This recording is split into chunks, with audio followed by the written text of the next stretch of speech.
Hi, this is Christian Buckley with CollabTalk. Hey, this is Michal Sobotkiewicz from KanBo. And we're talking about still the importance of on-premises SharePoint. And I don't know, Michael, if you agree or not, but on-prem is still alive and going strong. Oh, definitely, I agree 100%. And I mean, we see this in the requests we're getting from customers, and also on-prem is a big investment. I mean, it has been there for many years, and then suddenly the cloud started to arise. But on-premise is still where the music plays, I think. Well, and so I know that a lot of your customers of KanBo have that project management, background and perspective. It's not all of the customers, of course. You're more than a project management solution. My background, though, I started as a business analyst and a technical project manager, and so as I look at when I used to deal with projects, and I would have customers that would get excited by the new technology, the new direction, the new trend, and come and have that conversation. Part of that discussion was, well, you understand, like, we just bought this software last fall. We're not even 1 year later, and we gave a 3-year, a cycle on these investments, and we need to recognize the value of those investments before we move forward. That's one way to look at it. And then there's the other half, which is, what is the lost opportunity, the cost of not moving to that latest technology? What innovations, what advances are we missing?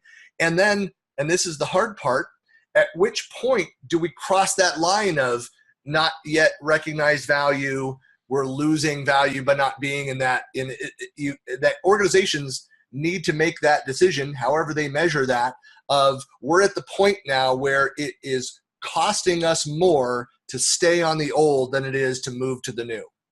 Yeah, even if it's not completely amortized, I mean, if it's not completely paid off, yep. Just cut it loose and forget about it, and see in the future, not in the past. And then, but I think, I mean, especially in Europe, the cloud is, if you have an established business and you're coming from the old industry, it's kind of hard saying we need now to completely change everything because somebody said so. I mean, and we have been in business so many years. How can this guy who is coming telling us that the future will now move much faster? We don't believe them. Stuff like that. I mean, there's a lot of resistance in the head. Then it comes the IT department that loves their servers. They blinking, LED. Right. Well, and a lot of those folks, come from that infrastructure side of things, and so they think of it that way. But you're right. I mean, especially for organizations that are have SharePoint backgrounds that may, for the last decade or more, made these massive infrastructure investments around that. They may have built customizations. They may have spent all this time and effort in around that. So it's not just that people are trying to defend their jobs, which happens. It's just a reality. Natural. Chris, this is a natural thing. I mean, come on. I need to pay my rent. I need to send the kids to school. That's my natural reaction. We cannot just say it doesn't happen.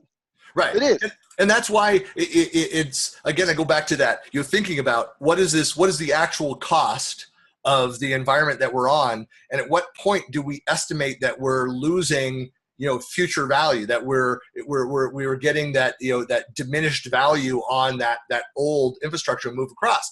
But that's actually, and as you know, I mean, I'm a huge advocate, and I have been in the SharePoint space for many years now, very vocal about hybrid environments. And while hybrid environments can be very complex, that is one way that organizations can start leveraging the cloud-based capabilities while still leveraging their existing infrastructure, and making that either part of their, that transition, part of that business transformation of that digital workplace, is to slowly make that move across and move workloads. There may be one organization that is like field salespeople that are able to go and do everything cloud-based because they're already, like, culturally, the way that they work together, they're using other third-party tools. They're already naturally, inclined to go and work that way. While you have others that say, look, we have invested heavily in these customizations, and we understand that stuff. It's great. However, like, our core systems, like, this is not going to be an easy move just to flip a switch. We're now in the cloud. It's not just moving data over to the cloud. Like, we've invested heavily within this, and finding that in between that's going to meet that organizational needs. That's where hybrid is a great story. It is, definitely. But I think, as you said, the investment and so on are important. But I always advise customers saying, like, will you have additional value when you move to the cloud? Like, what value will you have? And is it justifiable value to really give it a thought and maybe abandon the systems and not take it over? Because if you take it over, you will actually take over a solution that was built with the possibilities, like you would migrate an old satellite. It's crap. You build it from scratch because you're using the newest components, the newest possibilities. It's an old problem, but needs to be built with newest technology. So don't think about migrating it the same way. Right. I mean, because the process, everything changed. That's the common mistake. If you really want to use the cloud, right? It's not just moving an apple to an apple. It's moving across and being done in a different way. We throw around this phrase of this business transformation. That's what you're talking about. It's exactly. We think exactly. And as you said, like, you will have groups in your company who will say, like, oh my goodness, now I have the cloud, I can connect all my devices, and now I don't have to, VPN and all the stuff. Actually, stuff that was stopping me, that was slowing me down, now it's gone. I don't have to think about that anymore. But the core problem that I see in this whole on-premise thing is that people who should make the decisions on what you said, like how much value we are losing on not going to the cloud, and how much value we're losing because we are not, we have invested a lot and now the investment is gone. These people don't know and don't understand the potential of the cloud and all the not only the applications, but also the fast pace that it gives you and so on. They are not able, or people around them are not really giving them the whole truth, so they can, from the management's perspective, make this decision, like saying, okay, I see, I understand the risks and the potentials, and it's my belly, and I am a manager for 20 years, we make this decision. Because the truth around them is being, modified because they are, political games and stuff like that. Well, it's decisions made by bean counters, the accountants that are just looking at the cost of moving, the cost of the new systems, and they'll recognize, hey, look, there are some capital expenditures that will go dramatically down if we move to the cloud, but our operational expenditures will go up. That whole CapEx versus OpEx. Exactly. But you're right. So, it's very difficult to go in there and put a dollar value around some of these qualitative improvements, to say that, hey, by leveraging this new technology, we're going to be able to more quickly collaborate and more comprehensively and in these different ways. And by that, we're going to innovate more, and more innovation equals more revenue. Tying that together, showing that direct connection, can be very difficult. It's not impossible. There are companies that have gone out there and done that and say, look, here's the value of innovation. And there are actually studies that have been done looking at every time a new feature, for example, has been. And so if you can then, that the company gets a revenue increase of X every time a new feature is developed. And so if you can then tie and say, well, improve collaboration, we estimate, this next year, 5 additional features that otherwise won't get found or created to be done, then you can put a dollar value around those things.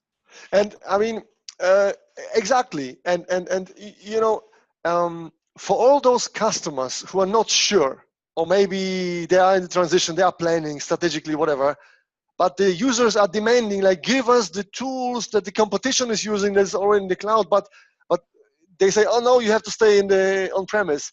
So there's where KanBo comes in and says, like, look, we will give you a tool that is as quick, as flexible, and as fancy with drag and drop and all the stuff. And you can create structures out of the box without the IT and everything.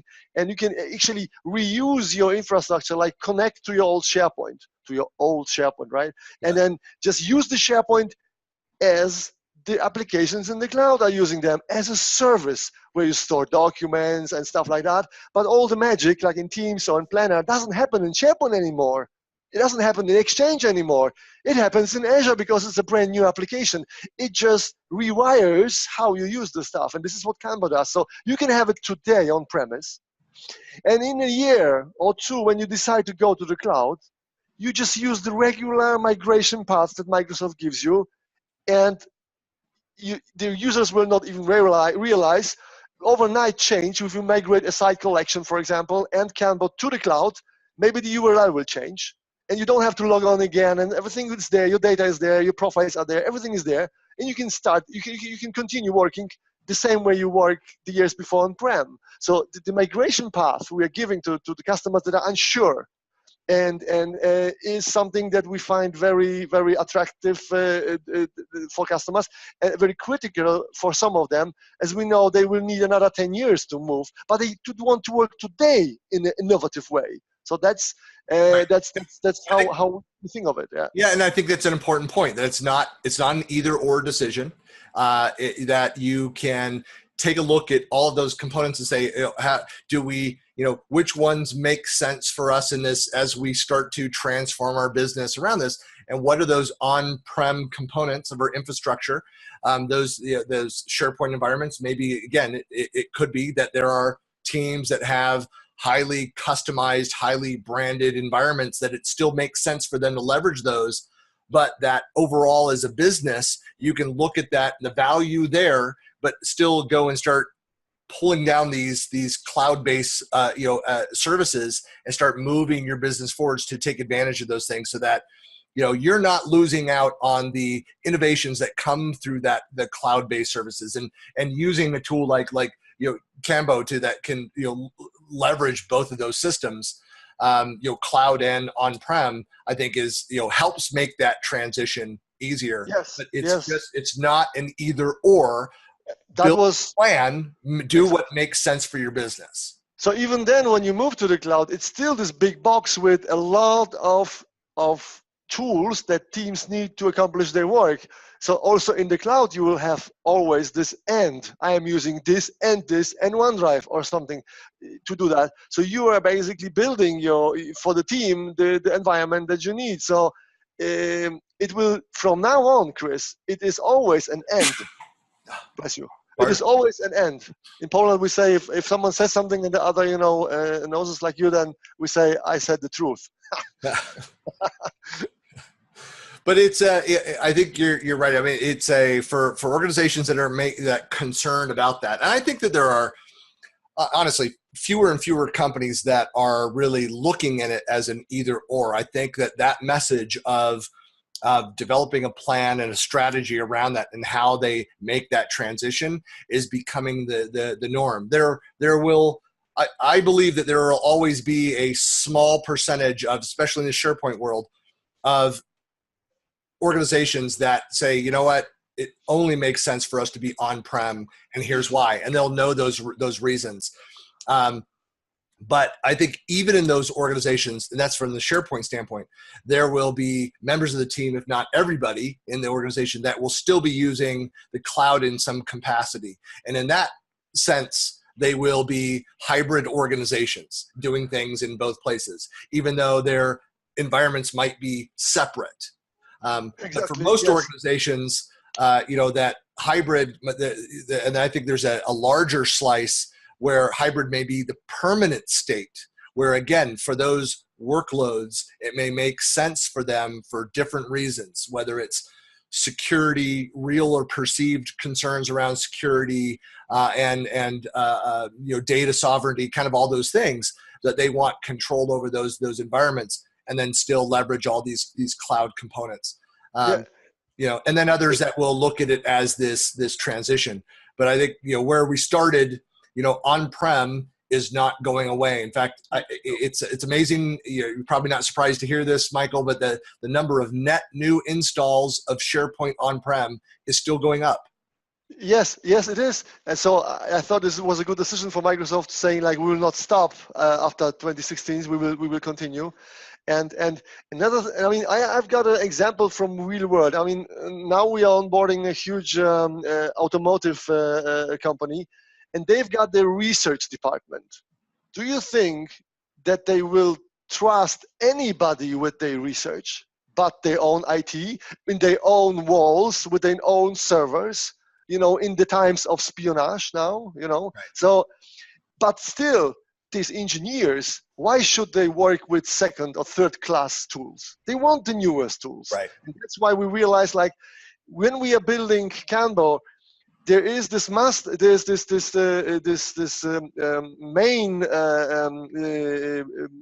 main piece of source code that is equivalent to the cloud and also on-prem. So whenever we develop a feature, it works on both environments. Sometimes it's very hard to do this when you see what's possible in the cloud, AI, Delph, and stuff like that.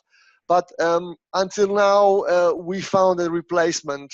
So we're always thinking in this stereo, like, we need to supply it here and here. I know at a certain point of time, we will have to say, like, sorry, this feature is only possible in the cloud, because the cloud is endless resources, endless computing power. And if it now comes to quantum computers and stuff like that, you cannot afford to buy a quantum computer, for now.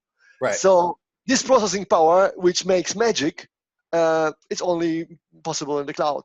So someday we will get there. But at this moment, we have the same set of features for both worlds. I think it is Satya Nadella's vision, a quantum computer on every desk. I think that's the official. It reminds me of someone. I want my quantum computer right here. I want to be able to, Yeah, but it shouldn't explode.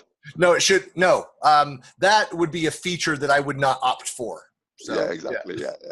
Well, hey, it's a great topic. I appreciate your time discussing the future of on-prem, and thanks for chatting. Yeah, thanks a lot. Always a pleasure.